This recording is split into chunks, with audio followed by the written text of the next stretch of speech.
Hi guys, I've got a really great update for you. I think this is going to cover everything that you had asked for in our previous meetings, as well as a little bit of that surprise input from the planning department. So not much has changed on the site plan, although I am showing just the 350 square foot ADU and the 450 square foot outline for the detached ADU. I still haven't developed this yet. I still will do this once the main house is completed. But one thing I want to point out is, I know, thank you for the sketch you provided, but I want to say that the noise producing equipment, specifically the heat pump, has to be outside of the rear setback, and the side setback. It basically needs to be within the buildable area of the main home. So those units do need to live around here. So I think I'll probably have the heat pump and the pool equipment sort of on this side.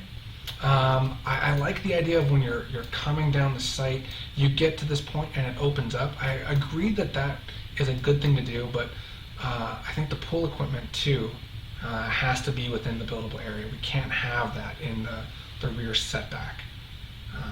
So hopefully the landscape architect can do something nice with the landscaping and the fencing to screen the pool equipment nicely in a way that the site still opens up once we get out here. But at least the building is pulled back. Yeah. Okay, so let's take a look at the revised floor plan. The big differences, it's not a drastically different floor plan, right? Things have just been massaged here and there, but as we massage things, we have a lot of floors to consider, and the rules on, are we going to fill in the L for the main home down here for the basement? Certainly we could. Are we going to build under the JADU for the basement? I think we've decided yes, we will, but maybe we're not going to fill in this L area here, and that's a lot of square footage to leave off, but I think you'll like the basement plan when you see it. So not too much is different here, but let's zoom in. When we come into the office, or this junior ADU, it's amply sized. I think you'll be happy with the dimensions. The kitchen works. We've got the stacked washer and dryer and a little bit of extra maybe pantry storage, or odds and ends. You can store vacuum brooms, whatever you want to store here. But it's behind these doors, just opposite of the little kitchenette, and then a nice simple bathroom with an extra wide counter, so that if someone is in the office and they need to use the bathroom, it's a bit of a nicer experience. And then another little coat closet right here. I'm pretty happy with this office. I certainly would love to lease this office space while this building is being constructed. I'll park myself right here and work all day long. The living room's great. We've got a nice long coat closet here with a series of doors. Not too much has changed here. A little powder room right here. The concern I have again with the powder room being so close to the dining table is just noises. So I think as long as these three walls, or especially these two walls, are built as acoustic walls, I'll feel a lot more, or a lot less concerned about the proximity of this powder room to the formal dining table. I love the pass-through pantry. This is fantastic. And I think with the pantry space being expanded and being a true pass-through, or at least a walk-through pantry, I think maybe it would make sense to shrink the island just a little bit. I think this 12-foot width is just still a little over large for the great room, and you can see I'm having to really pinch down to 4 feet here between the island and where someone's going to stand to open the fridges. It works, but if someone's opening the fridge, you can't walk behind them now. So I'd love to get this up to 5 feet, but I don't want to squeeze this way. So I wonder if you'd be okay with maybe reducing the island down from 12, maybe down to 11 or 10 feet. I think that would work really nicely. But otherwise, this is a nice glassy corner. I think the over 6 feet here between the island and this inside corner that's so glassy is going to be fine. it's more this 4 foot here I'm concerned about. I'd really love to get that to be 5 and open this up a bit more if I could. But this is still a great space. But when these two doors slide open and create a stack of glass right here, it's only a slight barrier between these two spaces, but it's enough that we don't have to worry about circulation. So I'm really happy with this. Okay, let's go upstairs. And when we're upstairs, I think you're going to love this. The rooms are very amply sized. Let's come up the stairs, and we go down the long hallway, and perhaps we don't go up these stairs. And I know we've got this elevator here, and man, does it make sense to go up an elevator and then have to go up some more steps, but I'd love to be able to get this great room up to a 12-foot ceiling height rather than 10 feet like the dining room and the living room and the office. I'd love that, but I understand the concerns you have about doing these steps up. We could do a ramp from here to about here. That'd be about 10 feet long for 10-inch rise. That's not worth it. So we either do the steps up to get up to a 12-foot ceiling height down below this master suite, the primary suite, or we just stick with a flat hallway and a 10-foot great room. That's not short, but it's not as great as the 12 feet could be. But still, this primary suite is fantastic. So we come up the door, we open the door. On the right will be the walk-in closet, quite amply sized. I haven't studied this in 3D yet to see if we have to make use of the daylight plane protrusion provisions that Palo Alto allows. If the primary suite doesn't step up these extra 2 steps, then I don't think I'll have to worry about the daylight plane for the walk-in closet. If we go up the few steps, I might have to take advantage of that these protrusions through the daylight plane, but this part here, this 5-foot wide gap of roof, would be below the daylight plane. But that's something that we can study more in 3D once the floor plan is signed off. So we come in through the door, primary walk-in closet there, primary bathroom would be through this other door. So all the circulation for the closet and the primary bath are in this hallway. This hallway widens out at the end here for a little bit of a drink station. But then the primary suite is just so clean, so very beautiful. Big set of doors right here. I was tempted to go full width. I am tempted to go full width on the doors here, but I worry about the width of the doors up high being wider than the width of the doors we have down below. So for now, I've taken this width that has gotten shortened to 14.8, or a little bit less than that actually. We subtract for the 5.5 inch of the door width here, or the wall width. It's about 14 feet, and so that's what I've copied up here as well, just to make it look consistent and create this little bit of a sort of a dark alcove for the pillows to be.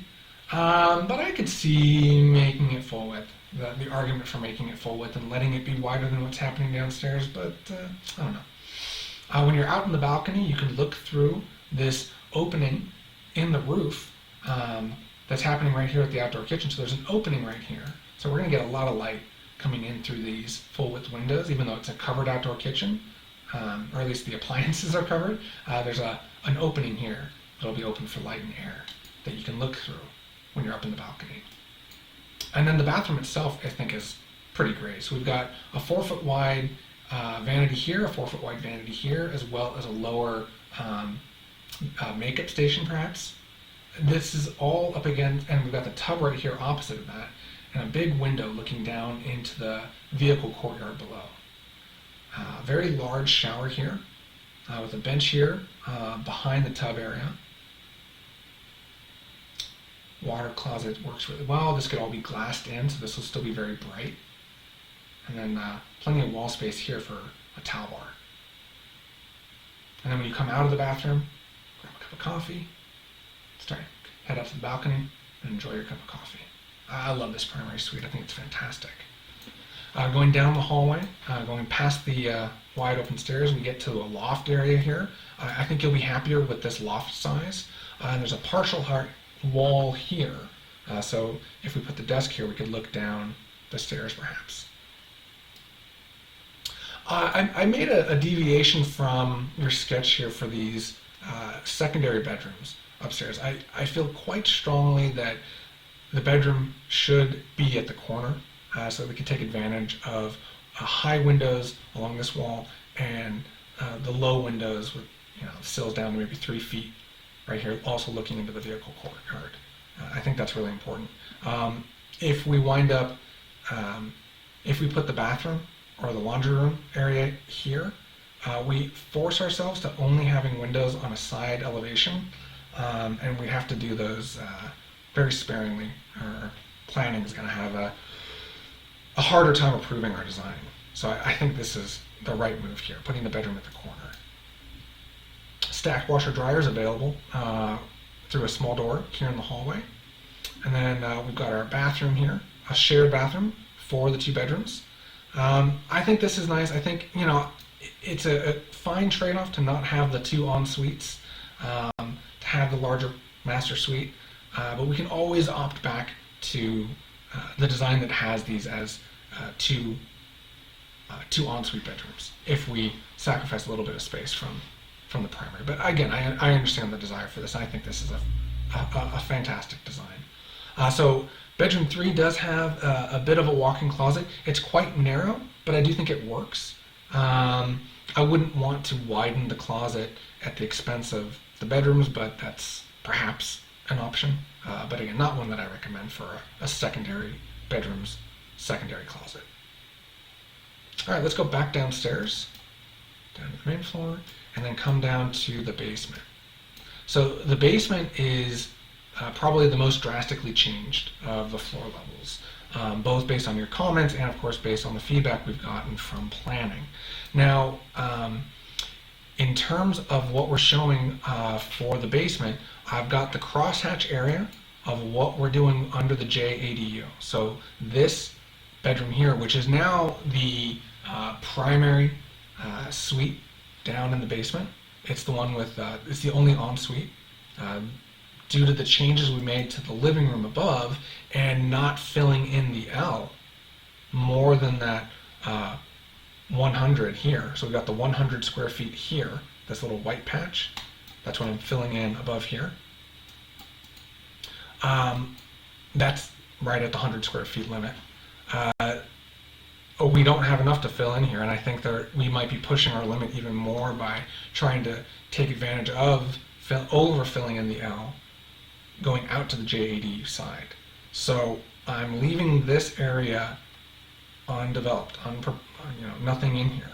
And that really kind of squeezed things down when we tried to fit the ensuite bedroom down here. So what I'm showing, and the sauna too. The sauna made it really tough. So things have been repositioned quite a bit, and what we're seeing now is that when we come down the stairs, we would go to the end of the hallway here with a door leading into this ensuite bedroom down in the basement under the JADU.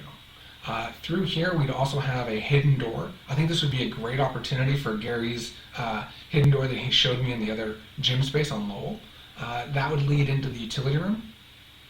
I might be odd to have this door in the bedroom space, so I think if necessary we could access it through a door here instead by rearranging some of the elements, but I think this is acceptable. I'd like to hear your guys' thoughts, especially if the return air grill is over here under the stairs. Perhaps it won't be too loud. Perhaps there's a good door we could put here that would be quiet. And of course, I would propose these to be built as acoustic walls, same as the powder room upstairs next to the dining area. But we come into this bedroom, and it's got a small walk-in closet. It's got a very small bathroom that is landlocked, but you know what I'll say about putting glass in this door here. But it does function. It's got room for a desk against the light well. It's got room here for when you come in. There could be a little bit of a cabinetry right here to help open the space up from this view. I know the dimensions are smaller than what you'd like for that really fantastic downstairs suite, but that's sort of the compromise that had to be made, again, due to the 50 and the 150 limit for the filling in the basement and for the sauna here. If we didn't have this super wide sauna, maybe this could have been another ensuite, but the sauna here and getting to it this way does sort of dictate that this bedroom gets, I think, a little too small. Although I do think it's functional. Yes, it's on the small side, but it is functional. And what I'm showing is that instead of having to step out of the bedroom to go into this bathroom here with the sauna, there would be a sort of Jack and Jill situation here with these two doors. So you can access this sauna from the gym through this door, but this bedroom could go into this bathroom directly from the bedroom. So it is possibly considered an ensuite as well. If the city comes back and we get into a tough point where they won't allow us to build the basement under the JADU at all, I think then obviously this suite is just gone. It's not going to be allowed. Then this could still function as one really good downstairs suite with access to a very large bathroom. Perhaps there could be some reconfiguration of this zone somehow, but I think it would still function for one adequate downstairs suite. And then, we're allowed to fill in the L twice. So I think if that were the case, that they don't allow us to build under the JADU, I would say, well, then we're going to use that last 50 square feet, and we'll go from this corner, which is underneath the main home's coat closet. We'll go from that corner up to the stair corner, which is a little bit less than 50 square feet, in order to still have this function as our utility core. So this could be the utility core, and we can still access a suite down here if we can't build under the JADU. Okay, so this stair area is still open. There could perhaps be a bit of cabinetry here, a little corner cabinet that makes this space under the stairs something nice to see when you're leaving the rec room and coming down this hall. Of course, we still have access to natural light here, which I love, and access to natural light here, so it should be a relatively lit up space, but I think having a bit of cabinetry right here is nice too. Laundry room functional. There's no laundry chute anymore, but it's a little bit on the tight side. It's a little bit small, but it's got a nice access to natural light, so we can open up an operable window here to ventilate this space quite nicely. I think you also like the utility still overlaps with this light well. The gym and wine space, I've opted to keep the glass aligned for these two elements, so this will still be a very glowing corner. The wine room has grown a little bit. I think I grew the wine room out to basically capture a post that's aligned here. This isn't necessary again, but I think it's rather flexible how big this wine room gets, but I've sized it to capture the post and now to fit in a small little bistro table in there. A tasting table, or maybe a wine barrel, a whiskey barrel. This could be some element now in the room, and we can still circulate around it.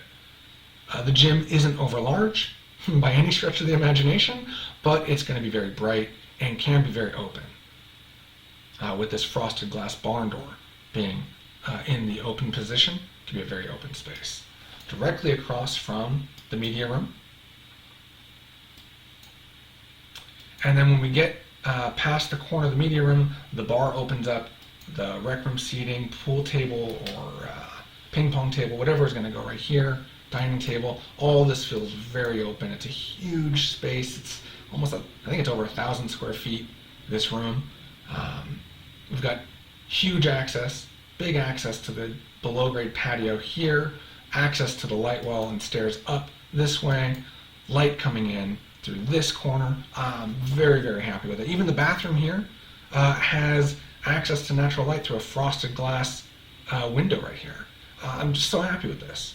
And the powder room sketch is a little bit different than what you showed, but I kind of like the idea of the toilet being here, protected from anyone who's sitting right here, looking at the door swinging in. No one's going to see the toilet.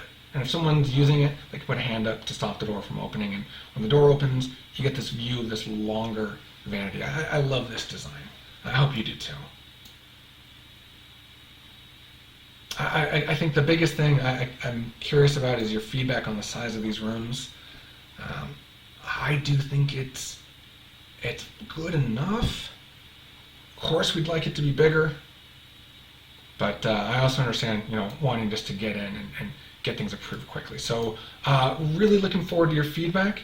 And once this is signed off, I'll start the 3D modeling and also start filling out how the ADU wants to be shaped in reaction to where the pool really ends up. Like, this is still a placeholder. When I look at this more in 3D, that's when I want to really start to develop the ADU in reaction to the pool in the backyard and what this kitchen's doing. If you don't like where this outdoor kitchen's going, if this needs to move, maybe the outdoor kitchen starts to interact more with the detached ADU than it is part of the main kitchen. But I think most people want to have the outdoor kitchen close and connected to their indoor kitchen, because this is never as stocked as we want it to be. You're always running back in to the main kitchen and the pantry here. I think this is fantastic. I love it. I can't wait to hear your thoughts. Thank you, guys.